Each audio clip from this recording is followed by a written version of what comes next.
बात यह है जी कि अब जो मैं बातें करने वाला हूँ उनको सुनकर आपने घबराना नहीं है, पैनिक में नहीं जाना, परेशान नहीं होना, सिर्फ बाखबर रहना चाहिए। और मतलब ये कि उसका मतलब ये नहीं कि आप डर के भाग जाएं। ये जो बलोच मिलिटेंट्स हैं ये बड़े तेजी से टीटीपी के साथ जो है वो इंगेज कर रहे हैं और कहा जा रहा है कि काफी तादाद में इस वक्त जो लोग हैं वो इसमें शामिल हो रहे हैं। पाकिस्तान के ऊपर इस वक्त हर जानिब से पाकिस्तान के अमन के दुश्मन हमलावर होने के लिए पर तोल रहे हैं और दुनिया भर के अंदर मौजूद पाकिस्तान की दुश्मन हॉस्टाइल इंटेलिजेंस एजेंसियां और हमारे पहलू में ज्यादा दूर जाने की जरूरत नहीं है, दुश्मन मुल्क की खुफिया एजेंसी भी हर हरबा अपना रही है। तहरीक तालिबान पाकिस्तान का जो अटैक का इरादा है और कोई इसको यानी हमारे यहाँ उस तरह से संजीदगी से नहीं लिया जा रहा, लेकिन जिस तरह से पाकिस्तान को इस वक्त घेरा जा रहा है, घेरा जा चुका है। और यूएन की एक रिपोर्ट के मुताबिक इनकी तादाद जो है 4 से 5 हजार के करीब है,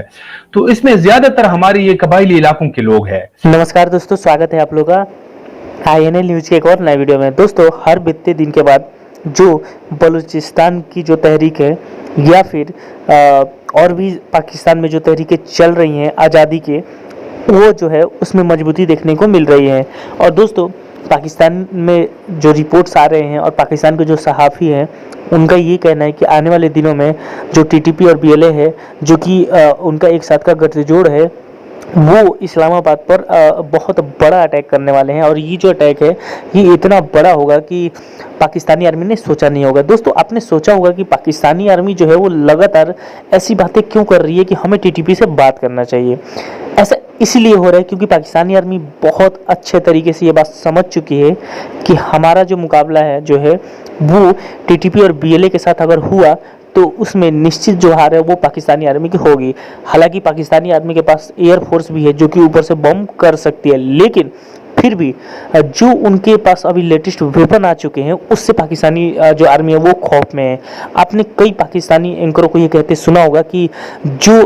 भी पाकिस्तानी आर्मी पर अटैक हुआ है और जिस तरीके से अटैक हुआ है उससे देखकर यही लगता है कि उनकी पीछे जो है वो अब कोई बड़ा देश है जो कि उनको सपोर्ट कर रहा है। तो दोस्तों, चलिए पहले वीडियो में आगे बढ़ते हैं और देखते हैं कि पाकिस्तानी मीडिया इन सब चीज़ों पे क्या बात कर रही है। बात यह है जी कि अब जो मैं बातें करने वाला हूँ उनको सुनकर आपने घबराना नहीं है, पैनिक में नहीं जाना, परेशान नहीं होना, सिर्फ बाखबर रहना चाहिए। और मतलब ये कि उसका मतलब ये नहीं कि आप डर के भाग जाएं, ठीक है।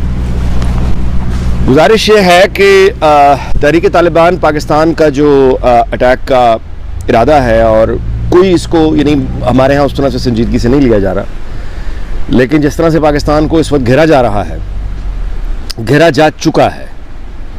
और जो इंटरनेशनली हमारे सिचुएशन है, मेरा ख्याल है कि हमारा जो बहस का मौजू है वो महज ये होना चाहिए कि हम बतौर रियासत पाकिस्तान बचेगा या नहीं बचेगा। और यही बहस जो है, बचना है तो कैसे बचना है, जो सूरत हाल नज़र आ रही है वो क्या नज़र आ रही है। अब बेसिकली जो वहाँ पे ग्रीवियंसेस हैं, एक तो अफ़गान तालिबान का, वो अभी तक मुल्ला ज़ईफ़ की किताब जिन लोगों ने पढ़ी है उनको याद होगा कि किस तरह से मुल्ला ज़ईफ़ ये साबका तालिबान हुकूमत का एम्बेसडर था पाकिस्तान में, क्योंकि उस वक्त मुत्तहिदा अरब अमारात, सऊदी अरब और पाकिस्तान ने तस्लीम किया था। तो वो उसी मुल्ला ज़ईफ़ को परवेज़ मुशर्रफ की हुकूमत ने गिरफ्तार करके, ह्यूमिलिएट करके, पैसा पकड़ के अमरीकियों को बेच दिया था, जिसका अफ़गान तालिबान अभी तक वो भूले नहीं है इस बात को। यानी उनका असूल के तौर पर वो ये समझते हैं, जानते हैं, कहते हैं और यकीन रखते हैं कि पाकिस्तान ने पैसे पकड़ के उनको बेच दिया था। अच्छा, अब ये जो अलकायदा और दाइश है वहाँ काम कर रही है, ये इनके अंदर भी ये जो इस वक्त के अमीर हैं टीटीपी के, इनका बड़ा एहतराम इज़्ज़त है। तो ये है वो बुनियादी तौर पे एक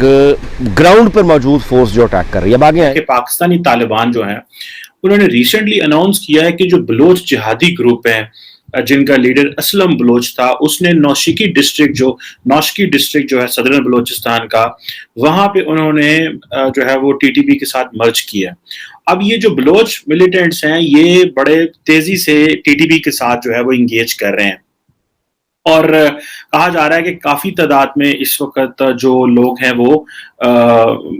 इसमें शामिल हो रहे हैं। और मोस्ट रिसेंटली अभी थोड़ा अरसा पहले ही टीटीपी ने एक स्टेटमेंट भी जारी की थी, और वो स्टेटमेंट बेसिकली उन्होंने जारी की थी जिसमें उन्होंने बेसिकली क्रिटिसाइज किया पाकिस्तान की जो लीडरशिप है, और उस लीडरशिप को बेसिकली जिसने रिसेंटली डायलॉग किया था मिलिटेंट्स के साथ। और जो हमारे जो इंटीरियर मिनिस्टर हैं पाकिस्तान के आजकल, राना सनाउल्लाह, उन्होंने कुछ स्टेटमेंट दी और कहा जी कि हम टीटीपी के साथ कॉन्स्टिट्यूशन पे बात नहीं करेंगे, जो है वो फाटा के ऊपर बात नहीं करेंगे, इन चीजों पे बात नहीं करेंगे। तो जारी बात है वो टीटीपी ने और कहा कि जो टर्म्स एंड कंडीशन है वो हमारी होंगी। तो इस वजह तहरीक तालिबान पाकिस्तान ने जो वो बड़ा क्लियरली कहा जनाब कि हम जो है वो जिसे कह लें कि पाकिस्तान की जो सरकार है वो तो अमेरिका के सामने वैसे झुकी हुई है, उसने तो ताज बरतानिया से विरसे में मिली हुई जो हुकूमत है वो चला रहा है। और 9/11 के बाद आपकी क्या पोजीशन थी, हिंदुस्तान का भी जिक्र किया उन्होंने कि जी आपने हिंदुस्तान से जो ईस्ट पाकिस्तान अलहदा हुआ हिंदुस्तान की वजह से, और वो जो फौजी वहां पे थे, और इस तरह की बहुत सारी उन्होंने बातें की हैं। सो वो अपने लोगों को सपोर्ट कर रहे हैं और बेसिकली कह रहे हैं कि हम सरेंडर नहीं करेंगे पाकिस्तानी स्टेट के आगे, और इस तरह की चीजें। अगर जो बाइडेन जो अमरीकी सदर है इस वक्त, ये जब बराक ओबामा के दौर में वाइस प्रेसिडेंट था, यही जो बाइडेन आपके इल्म में है वो सारा, उस वक्त ड्रोन अटैक बराक ओबामा के दौर में जो ड्रोन अटैक हुए थे वो रिकॉर्ड तादाद में हुए थे। यानी रिपब्लिकन्स के दौर में उतने ड्रोन अटैक नहीं थे जितने बराक ओबामा डेमोक्रेट्स के दौर में ड्रोन अटैक हुए। और ये जो वाइस प्रेसिडेंट है उस वक्त का, जो आज प्रेसिडेंट है जो बाइडेन, जब वो गवर्नमेंट इनकी गई तो इसने ओबामा की जब प्रेसिडेंसी गई और ट्रंप आया, तो जो बाइडेन ने उसके बाद वाइस प्रेसिडेंसी के बाद एक इंटरव्यू में इसने इस रीजन के बारे में बात की अफगानिस्तान की। तो जो बाइडेन का आइडिया ये था कि अफगानिस्तान जो है ये उस नतीजे पे, यानी अब जो बाइडेन कह रहा है कि मैं इस नतीजे पे पहुंचा हूं कि अफगानिस्तान पर हुकूमत नहीं हो सकती, ये मुल्क इस काबिल नहीं है, ना तो बाहर से आने वाले यहाँ हुकूमत कर सकते हैं और ना ही अंदर से हुकूमत हो सकती है। इसका वाहिद हल यही है कि इसको दो हिस्सों में तकसीम कर दिया जाए, ताकि पश्तून जो इलाके हैं उनको अलहदा कर दिया जाए और बाकी उज़्बेक वगैरह उनको अलहदा कर दिया जाए। तो फिर पीसफुल कोई यहाँ, यानी 2 स्टेट्स अगर होंगी तो चल सकता है। इस मौजूदा अफगानिस्तान जो है इसको बड़ा मुश्किल है, ये प्रॉब्लम रहेगी जब तक ये रहेगा। ये चूंकि बाकी इंटरनेशनल कम्युनिटी के लिए ट्रबल रहेगा, सो इंटरनेशनल कम्युनिटी का काम है कि अब इसको वो दुरुस्त करें। ये सोच जिसका इजहार पब्लिक टेलीविजन पे जो बाइडेन ने किया, आज वो प्रेसिडेंट है। अच्छा दोस्तों, जैसे कि आपने इस वीडियो में देखा कि पाकिस्तानी मीडिया तो पूरी तरीके से बौखलाई हुई है,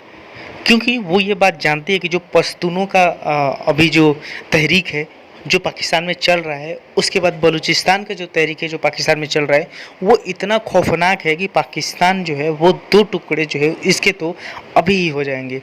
दोस्तों, आपको पता होगा कि इमरान खान ने कुछ दिन पहले ही एक बयान दिया था जिसमें उसने कहा था कि हमारे जो है वो 4 टुकड़े होंगे।